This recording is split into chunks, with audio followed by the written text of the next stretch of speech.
Okay, we're filming. We are at the largest church in the Middle East right now. And this is the Church of the Annunciation. It's a big one. It's the largest church in the Middle East. It's Catholic. It is administered by the Franciscan order. And it is built over an older, over here, if we look in the corner here, we see a ruins of the Crusader church here.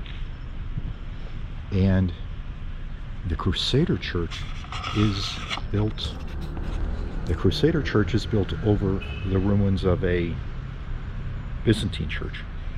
So the Crusader church built here around 1120 AD. It was never completed. It was so big they never completed it. The Byzantine church, which was built sometime at the later half of the 4th century AD, that is built over the traditional home of Mary, Joseph, and of course the baby Jesus, and Jesus's 4 brothers and 2 sisters. Remember, it was a large family.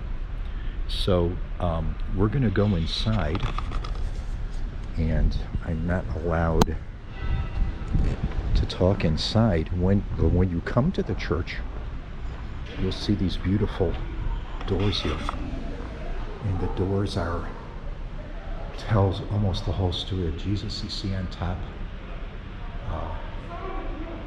the shepherd's field, the shepherds in the shepherd's field, the birth in the manger, the 3 wise men bringing gold, frankincense, and myrrh, the presentation of Jesus at the temple, the flight to Egypt, and Jesus learning to be a tekton, not a carpenter, but a builder from his father. Then we go to Jesus' ministry, which begins with his baptism in the Jordan, his ministry in Galilee, the Sea of Galilee, the crucifixion in Jerusalem, and the resurrection from Mount of Olives.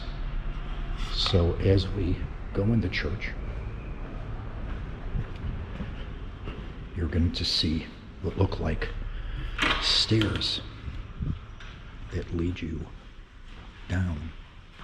But we're just going to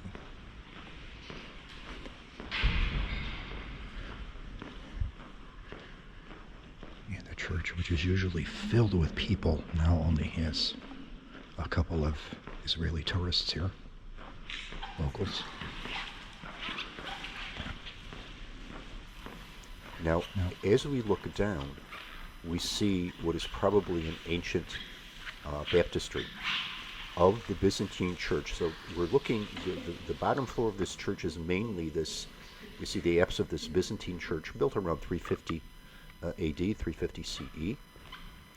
And notice the lines on the floor like we're walking downstairs, but it's a flat floor. Usually there'd be huge lines here, and of course there's nobody, just 4 people in the church today. And we're going to walk down to the level of this Byzantine church, which was actually below the level of the homes 1,000 years, 300 years before that Byzantine church was built.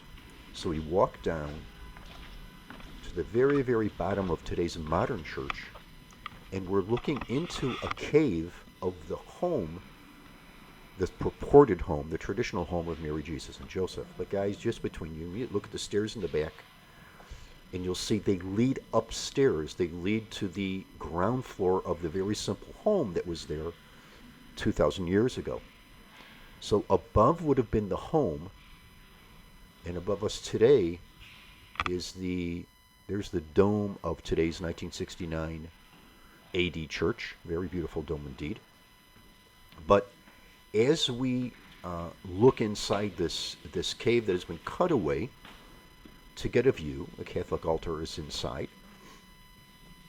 we see this sort of hodgepodge of different ages here. This is a modern church. This is what we're now looking at is a Byzantine mosaic floor, and then boom, we come to steps that are they Byzantine, are they Crusader, not sure. But here we see a Crusader apse with some sort of art on the background that was restored by Italian artists a couple of years ago. And we see the wall of the Crusader church inside.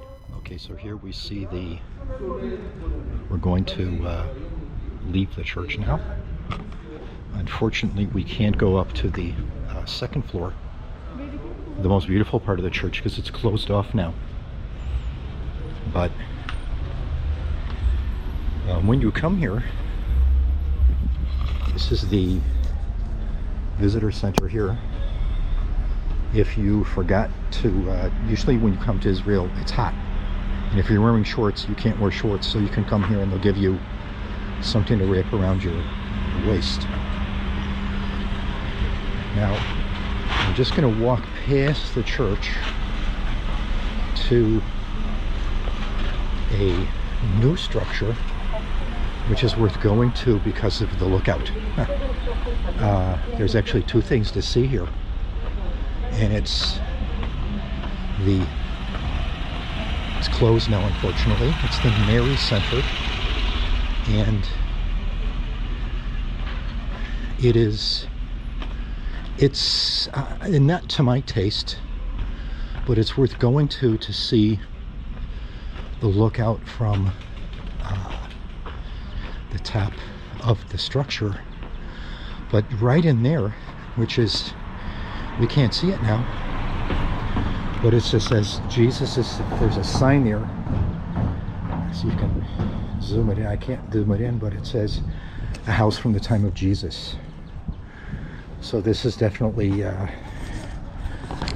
worth seeing. So guys, my name is Jacob Purcell. Hopefully you'll see you on a visit to Nazareth real soon. Everybody take care. Bye bye.